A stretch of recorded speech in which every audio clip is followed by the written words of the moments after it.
July 1943, Sicily, near the town of Troina. A German cavalry officer named Rittmeister Albrecht von Roos stood at the edge of a mountain track that his own motorcycle reconnaissance unit had pronounced impassable the day before, and watched 4 American soldiers lift a small vehicle out of a ditch with their bare hands. Von Roos had spent the morning observing, through field glasses, the movement of an American reconnaissance element working its way along terrain that his unit's WWII motorcycle combinations, heavy, capable machines, among the best Germany had ever fielded, had been unable to negotiate the previous evening. The track was narrow, rutted, broken in places by washouts that dropped a meter or more without warning.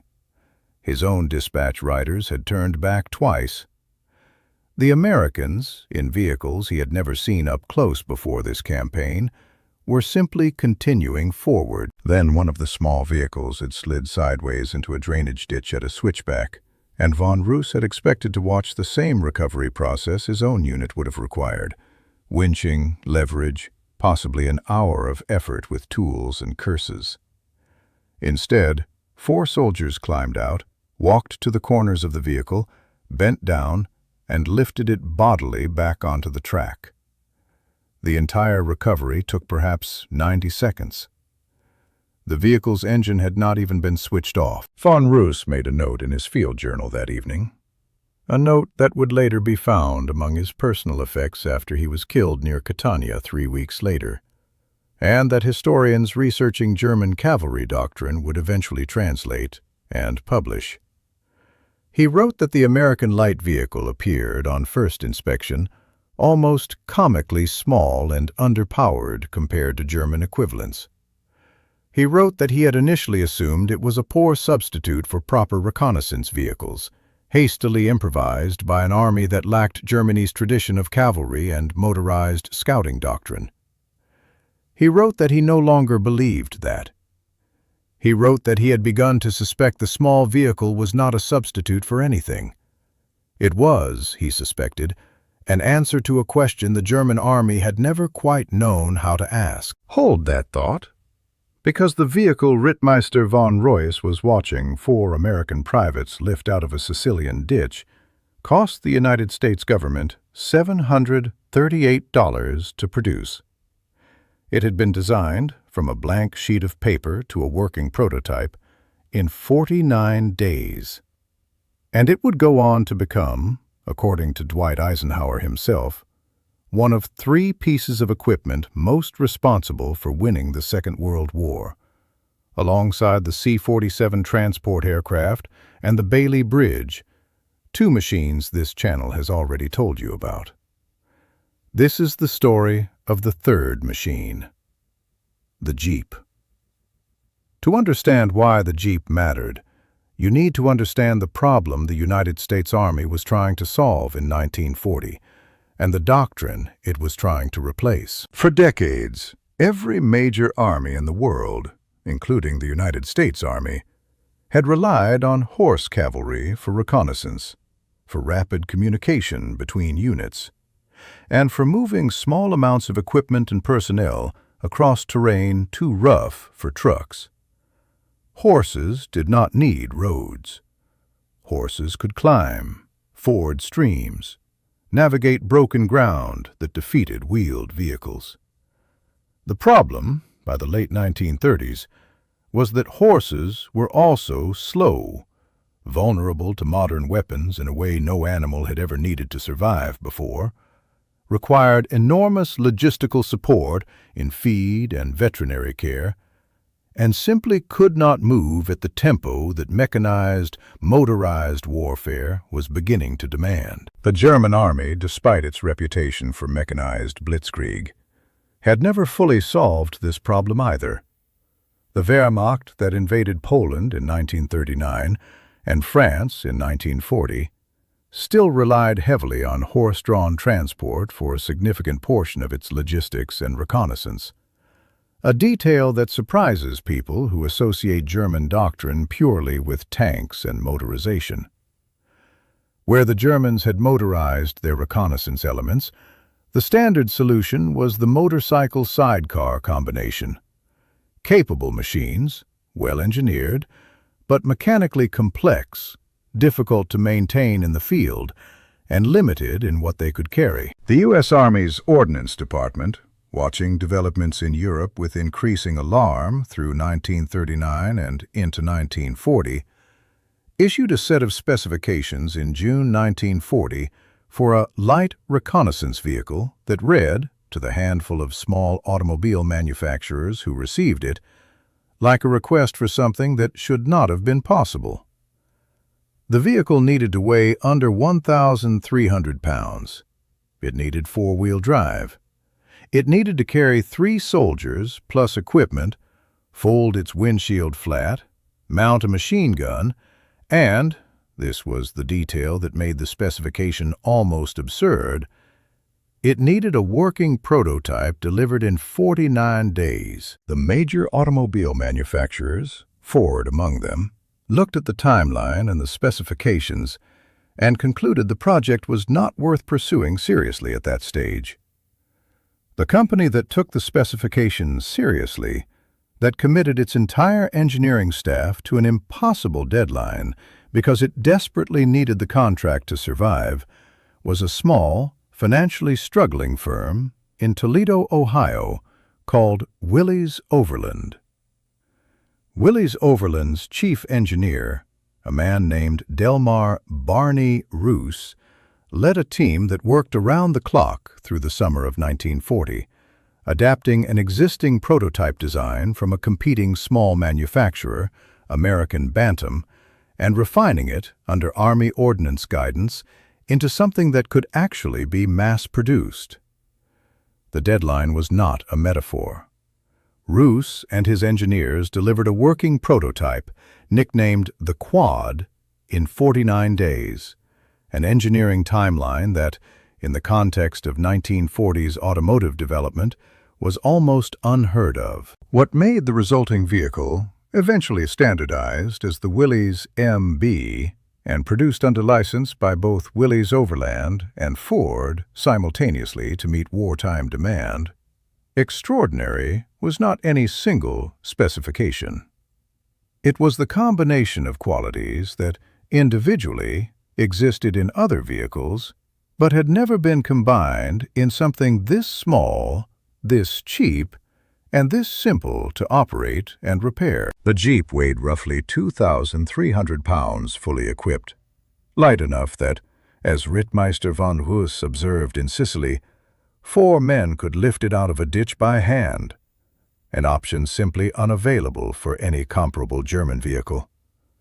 It had 4-wheel drive with a low-range transfer case, giving it climbing and traction capability that matched or exceeded specialized off-road vehicles costing far more.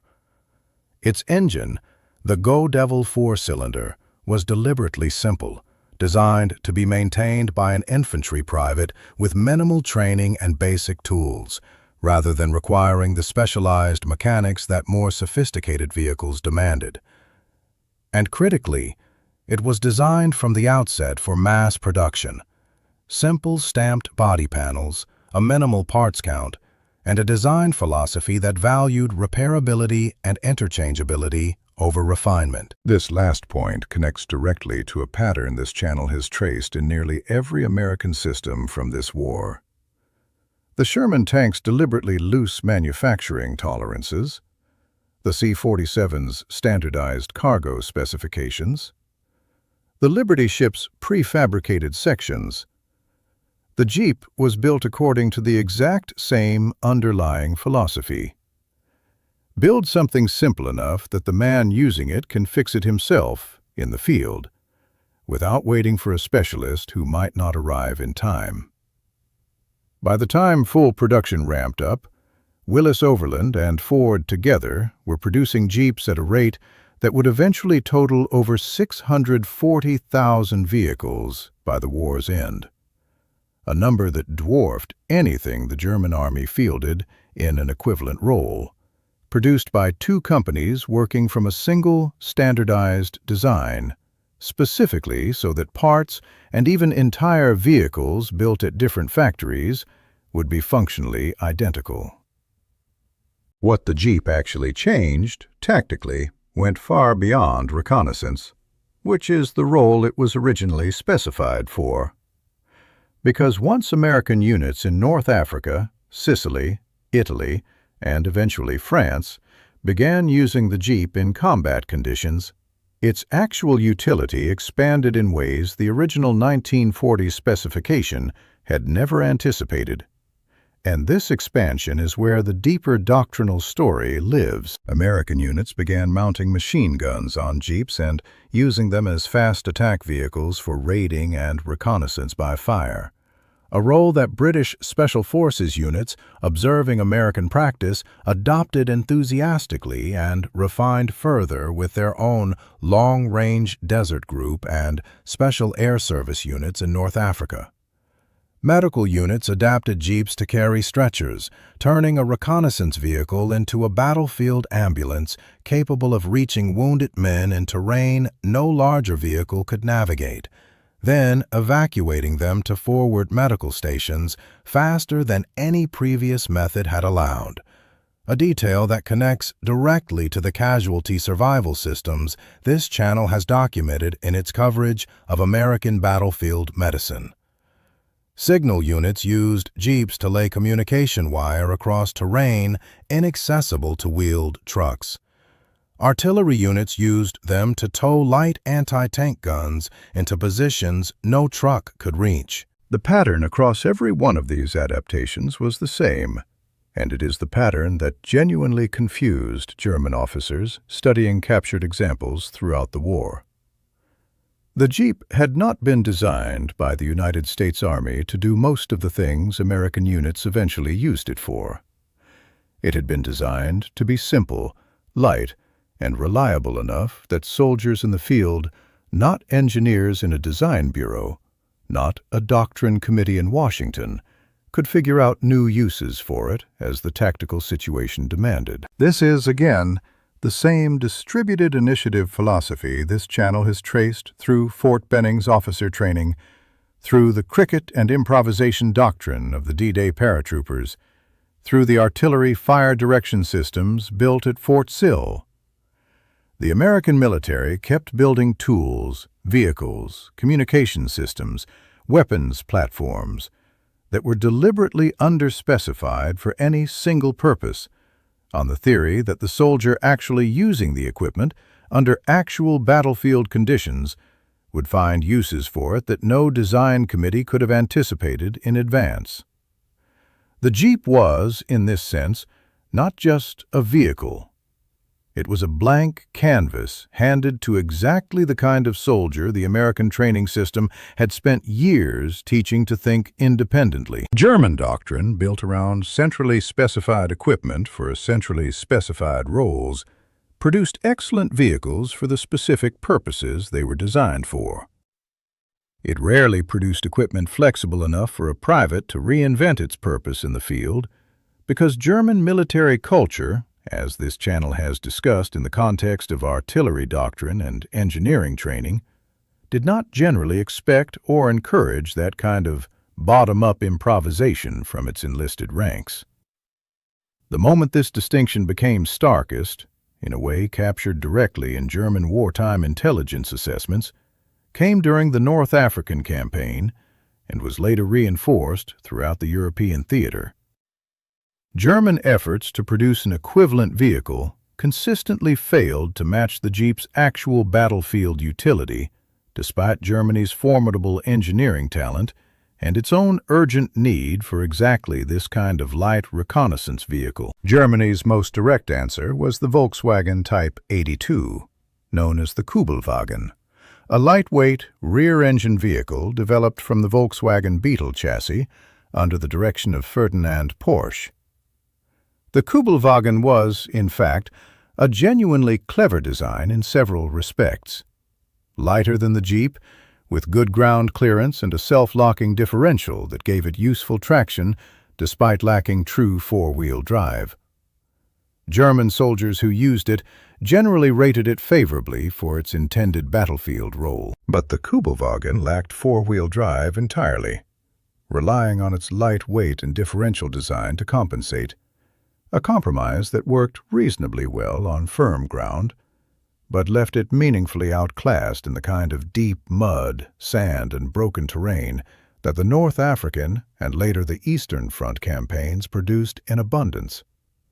Captured Allied intelligence assessments and post-war German accounts both note that German reconnaissance units who had the opportunity to compare captured jeeps directly against their own Kübelwagens in difficult terrain consistently found the American vehicle superior in exactly the conditions where a reconnaissance vehicle's capability mattered most. This produced a detail that several Allied intelligence reports from 1943 and 1944 noted with quiet satisfaction.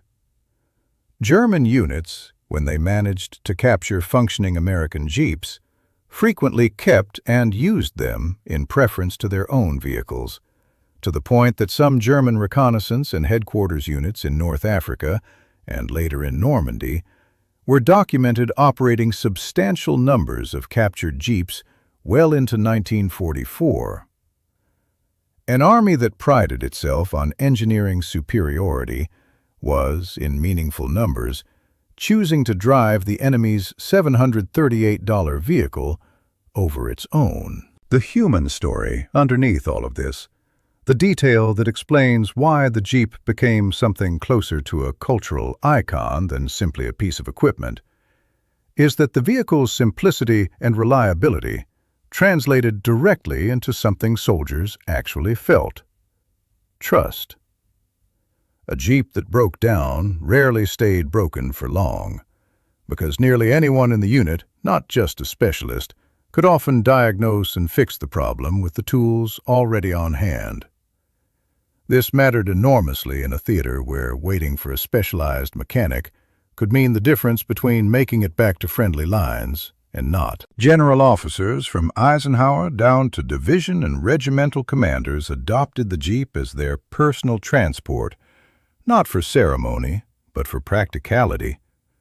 It could go essentially anywhere, required minimal logistical overhead, and put a commander close enough to the front to actually see the terrain and the troops he was deploying, rather than relying entirely on maps and reports filtered up through a staff. This had a doctrinal effect that compounds with everything else this channel has documented about American command culture. A Jeep-mobile American officer could reach a forward position, assess a situation personally, and make an on-the-spot decision in a fraction of the time a horse-mounted or motorcycle-bound counterpart in a more rigid command structure might need to receive the same information through formal channels. Ernie Pyle, the war correspondent whose dispatches brought the texture of the ordinary American soldier's experience home to millions of readers, wrote about the Jeep with an affection that several of his columns made explicit. He described it as faithful as a dog, strong as a mule, and agile as a goat, capable of climbing slopes and going through brush and ditches that would have stopped any other vehicle dead. Pyle's columns, syndicated in hundreds of American newspapers, did as much as any official Army publication to fix the Jeep in the American public imagination as something closer to a beloved animal than a piece of military hardware, a reputation the vehicle has never entirely lost in the decades since. Rittmeister Albrecht von Roos, the cavalry officer who watched 4 American soldiers lift a Jeep out of a Sicilian ditch and wrote his uncertain, half-formed theory about what it meant, was killed in action near Catania on August 4, 1943, 3 weeks after making that journal entry. He never lived to develop his theory further, never learned that the small vehicle he had begun to suspect was an answer to a question the German army had never quite known how to ask, would go on to be produced in the hundreds of thousands, would carry generals and wounded men and machine guns and communication wire across every theater of the war. and would outlive the war itself to become one of the most recognizable and enduring vehicle designs of the 20th century. His journal survived him, recovered from his personal effects and eventually archived among captured German materials, studied by post-war historians researching the cavalry doctrine that had shaped his entire career, and that the small American vehicle, in his own words, had quietly begun to make obsolete in the space of a single Sicilian afternoon. Willys Overland, the financially struggling Toledo manufacturer that had taken the Army's impossible 49-day deadline seriously when larger companies declined to bother, continued producing civilian versions of the Jeep after the war, building an entire automotive brand and a cultural icon out of a wartime emergency contract. The Jeep name, originally a piece of military slang whose exact origin historians still debate, became one of the most valuable and enduring brand names in automotive history, a legacy traceable directly back to a desperate engineering sprint in the summer of 1940, undertaken by a company that needed the contract to survive, and delivered, in 49 days, a vehicle that would help win a war. The Kübelwagen, Germany's clever and genuinely capable answer, ceased production after the war and faded into a footnote remembered mainly by military vehicle historians and collectors. The Jeep is still, in updated form, in production today. If you stayed with this story all the way to the end, thank you. That is over 13 minutes of real history, and it means something that you are still here. If this reached you, if the soldiers who lifted a Jeep out of a ditch with their bare hands and built new uses for it that no design committee ever specified deserve to be remembered, hit the like button. It is the single most effective thing you can do to help this story find the people who care about it. If you are not subscribed yet, now is the time. Hit subscribe and the bell, and you will not miss the next one. I would love to know where you are watching from today. Leave it in the comments.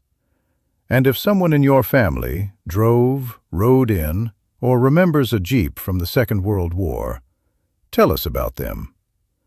These stories survive because people like you keep passing them forward. Thank you.